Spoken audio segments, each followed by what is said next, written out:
How to change your password on Temu.com account. Hi everyone, welcome back to another video from Wake&Tech.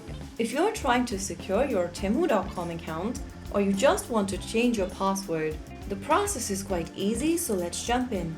First things first, launch open your browser and type in Temu.com in it, or you may also open up the Temu application and log into your account either way.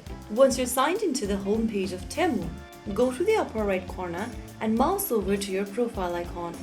Now from the expanded menu, select Account Security.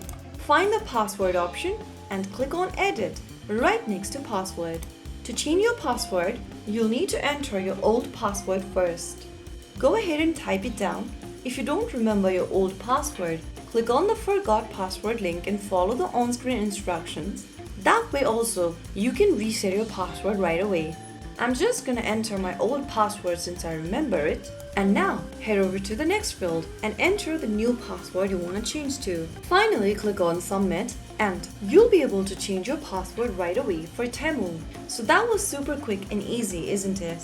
That's how you change your password on Temu.com so that you can keep your account more secure. If you found the video helpful, don't forget to like, share and subscribe to our channel. I will see you again in the next video. Thank you for watching.